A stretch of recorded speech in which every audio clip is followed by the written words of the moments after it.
to the comic shop. I'll let you read about Cyclops. I'll have you spending all you got. Ravage is looking hot. Dixon.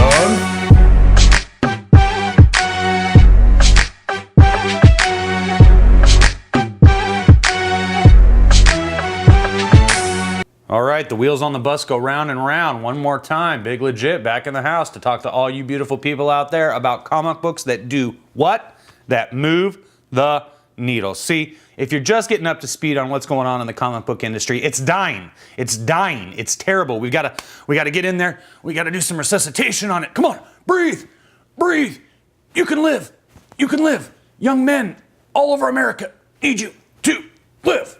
Okay, so basically, what does this mean, move the needle? It means that comic books are boring nowadays. We don't have compelling stories. What we have is we have young people who seem inexperienced at writing compelling stories. They are allowed to write comic books because of political opinions, because their political affiliation is the right affiliation. And so they've been given the keys to the castle, and we're talking about Marvel, DC, and Image. This is not some little independent company you've never heard of. We're talking about the big three here, baby. The big three are basically overrun with people who are writing stories that are boring. And by boring, I mean they have no action in them. I mean, it's superheroes sitting around complaining about how terrible life is, about racism, about sexism, about transphobia, homophobia, all these things that people do not read comic books for. You read comic books to escape. It's the same reason you go see a Marvel movie.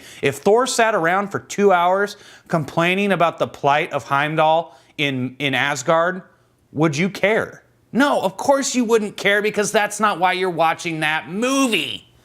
But apparently, no one's paying attention to what's going on in the comic industry, where there is rot. It's festering rot because you have weak art and awful stories that are not making kids want to buy comics. So you have to make young men want to buy comics, because that is where they learn to grow up to be big, strong, brave men, where they can fight against oppression, where they can fight against tyranny. This is where they learn. Here on the Testosterone Overload, here with comic book reviews about great comics, because what I want to do is I want to help you climb into the back issue bin at your local comic book shop. You got to climb in there, you got to dig around, like you're a dog digging for a hole, like George W. Bush would say. It's Barney. He gets down in there, he just burrows down in there looking for an armadillo. Barney, he loves them armadillos the way I love them back issues, baby. And what back issues do I love? I love back issues from Image Comics, in particularly from the early 1990s. Now, we talked about it last week. This guy right here, Cyberforce #1. I talked about how amazing this comic was, how when I was a kid I didn't read Cyberforce, but I picked this up just for fun, just to see how it was 25 years after it was released. And I'll be damned, it was good, man. It was good. It was real good. Right from the first page, where you get this excellent Marc Silvestri art. This is drawn by Marc Silvestri. It is written by his brother, Eric Silvestri. This is Velocity, and basically she's a runaway. She's got all sorts of people looking for her. She's got bad guys looking for her. She's got good guys looking for her. And her parents were abusive, you know. We talked, and side note, Mr. Bluestone here was running for mayor of New York, and there's an assassination attempt, and Big Striker here saves him. See? So this is what happened in the very first issue, and this was really one of the things, this and Velocity's story really compelled me. I was curious to see how this ends up, because the idea of a mutant running for elected office is interesting to me. It's interesting to me, and for me, this moves the needle. So basically, you know, you have all this stuff happening in this. She's a runaway, teenage runaway. Everybody wants a piece of her. Here she is as a child being abused by her wicked stepfather, who hits her with a board. Her mom's a worthless piece of trash who doesn't do anything to help. And her sister is the only one that's willing to stand up for her, but they haven't seen each other in a long time. So basically, this is Timmy. He's a robot boy. Looks real, but robot boy, like Haley Joel Osment in AI. Remember that one, Artificial Intelligence? So basically, the bad guys show up to get her at the end, and that's where we stopped. And it compelled me so much that I actually had to say, hold on a second there, Cyberforce. Hold on a second there, Marc Silvestri and Eric Silvestri. I need to go back to the comic shop. And I need to pick up Cyberforce #2, #3, and #4. so that you guys can find out if this is actually worth your money. I went out and spent my money, 50 cents, 50 cents, 50 cents. Back in the day, it was $2, $2, $2.50, and it was worth the $2.50 for that awesome foil cover. Look at it, look at it. Look at how it reflects the light. Isn't that fun? So anyways, the big question was the initial Cyberforce miniseries, issue 1 through 4, worth it? Note, first thing I need to note, in the original Cyberforce video for issue number 1 of the miniseries, I had talked about Killjoy, who's like the cybernetic pirate dude. Turns out not a dude at all. This is actually a girl. I did not realize that this was a girl. Thought it was a boy. My mistake. But anyways, I'm not going to show you everything in these comics, but I want to show you a little bit so you see that the quality of art stays the same throughout. There's no time was skimped here. You know, he didn't do any cheap silhouette trash. He drew everything in full, beautiful detail, and it is beautiful. And I'm gonna go ahead and get to this one now. This had Pitt in it. This is pretty fun. This is Ripclaw on the back of Pitt. Pitt was one of the majorly loved comic book characters by middle school boys, young high school boys when I was a kid.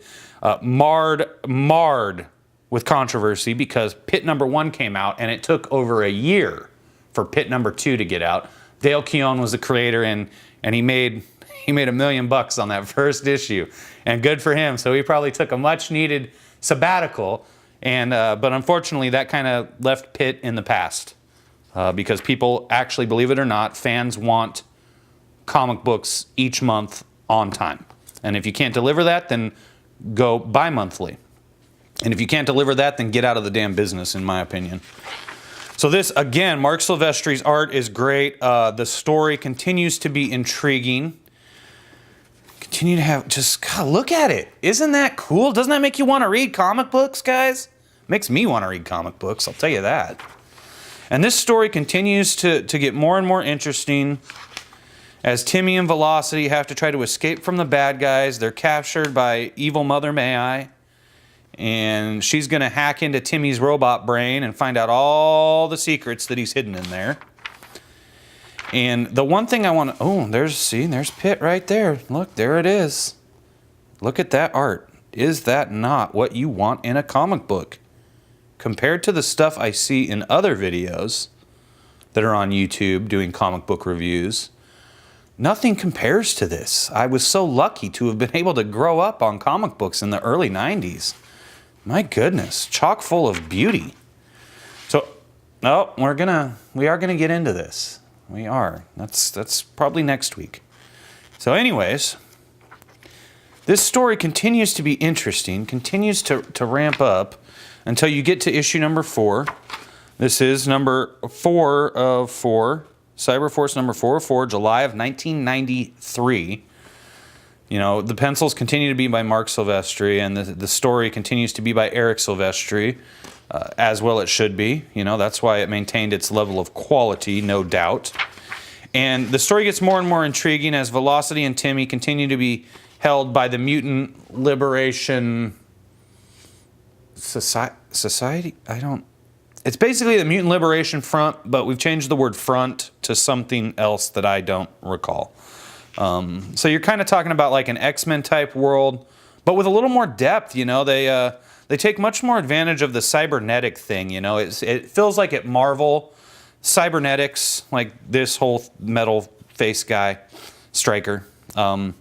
This is just a gimmick at Marvel to make you want to buy a comic. You know, Cable looks cool, but what is actually going on here wasn't really, you know, nobody really cared because it was just like, oh, it looks cool.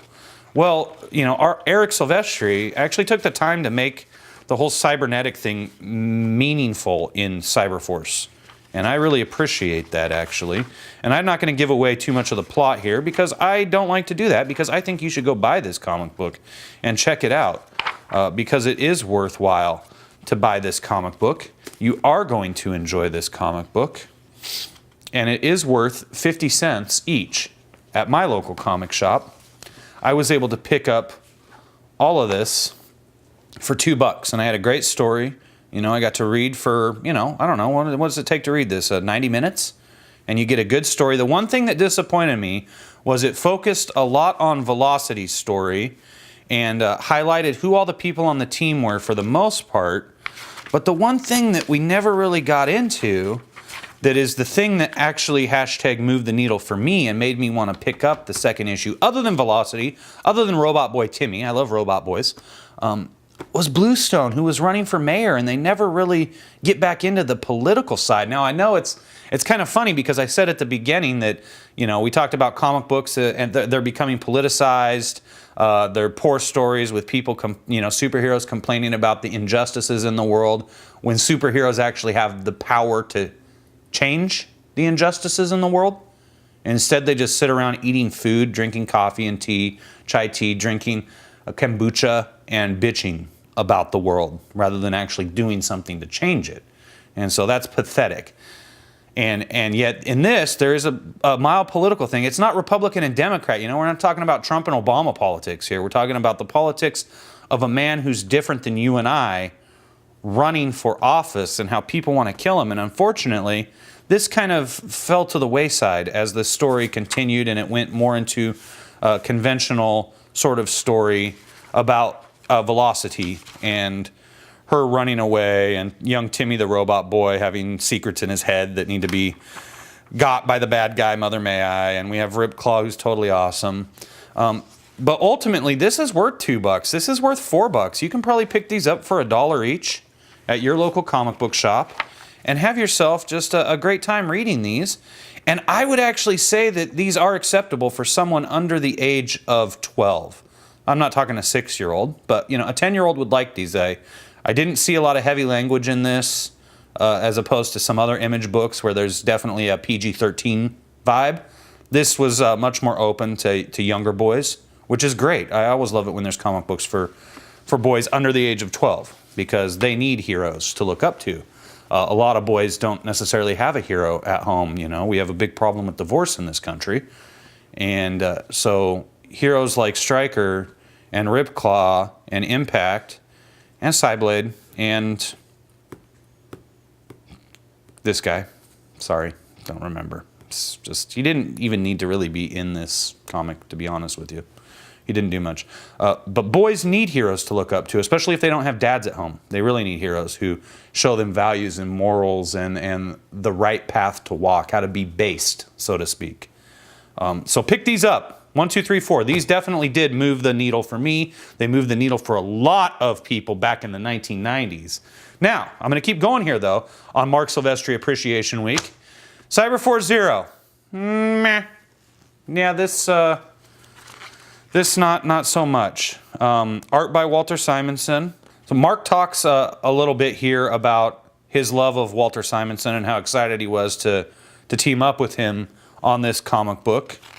But this just didn't do much for me. Not much at all.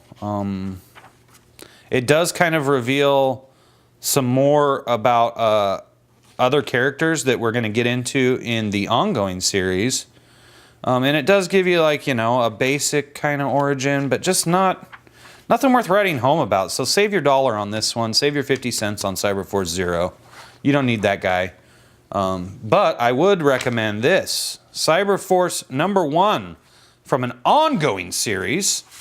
Also drawn by Marc Silvestri. Also written by Eric Silvestri. And the level of quality is maintained, if not improved upon, quite a bit. This image of Velocity, I love. I love it. This is what comic books should look like to me. I wish they looked like this still. I wish comics had stories that were as enjoyable as this. Basically, she's fighting out in the woods. It's kind of interesting because this is in Westchester, New York, which, you know, so we're right up the street from Xavier's mansion. This might even be the woods behind Xavier Mansion, which I think is kind of fun, that it's possible these characters could exist in the same world. Basically, Ripclaw, you know, wants to teach her how to be a warrior. He doesn't think she has what it takes. He always calls her a tasty little fawn because she's, you know, the 16-year-old runaway. And yeah, she can run super fast, but, you know, can she keep herself focused and in control? And, you know, she can't, but can he keep himself focused and in control? His toxic masculinity is sometimes off the charts, just like with our good friend Wolverine from Marvel Comics. But ultimately, that's part of the plot. This is all part of the plot. This is ballistic. She, after the miniseries, after these guys, she basically, like, you know, gives it up. And Stryker has to come and try to get her back. And she was a bad guy, but now is she a good guy? I don't want to tell you the plot, but let's just say, you know, she's going to make a turn any second now if she hasn't already. And why she makes that turn is interesting. And it's all about the plot. It's not just some random thing that happened to keep people buying the comic. It's actually part of an ongoing story, which is very exciting and which I highly recommend you check out too. So, no, not zero. Cyberforce #1 in the now and ongoing series. Look for that. I don't want you to get confused because there are 2 Cyberforce #1. So what you want is you want the miniseries 1 through 4. And then if you like this, go ahead and get into the series because it is really good. It does move the needle. It did move the needle for many years back in the 1990s. And one last thing I want to talk about. You know, let me throw this out there. Remember we were talking about the Marvel Universe in one of the first videos I did, how I got started thanks to the Marvel Universe Book of the Dead Deluxe Edition. Well, this is a Marvel Universe Update 89, and you see it kind of tells you stories about all these different characters in the Marvel Universe that you may or may not know. You know that guy, I bet. You know that guy, I bet. Look, it talks about his suit. Look at all this detail here. You probably don't know the Jade Dragon, though. You know, oh, Jarvis, Gabe Jones, no clue who that is. Khaled, don't know. There's Jubilee looking really weird. What is up with this face? But anyways, the reason I wanted to show you this is because Marc Silvestri did one for Cyberforce, and I think it's super cool. Boom! Cyberforce Universe Sourcebook #1. This came out in August of 1994. And it does have, you know, strength, speed, resiliency, the power ratings key. And basically it gives you the little write-up, just like the Marvel Universe official handbook. It tells you their power rankings. Black Anvil, I always thought Black Anvil was really cool looking. He was on Team Strike Force. He was the only person on Team Strike Force that was remotely interesting. Bloodbow was on Team Strike Force. Yes, he does look very cool. In this picture by David Finch. David Finch can make everything look cool with his amazing artwork. Buzzcut, not so much. Oh, they have the breakdown of their ship. It's like a submarine, I guess we would say. A super submarine. Cyberforce HQ. Just up the street from Xavier Mansion. Cyblade. So basically this whole thing is going to give you the whole... Here's something kind of interesting. These guys are from the Yucatan Peninsula, yet you would think that they're Japanese based on the rising sun on their head. But they're not. Heatwave, that's his name. So this gives you the whole story on all of them. Look at Killjoy. Look at this. Who drew this? This is really nice. This is something fun too as they put it at the front.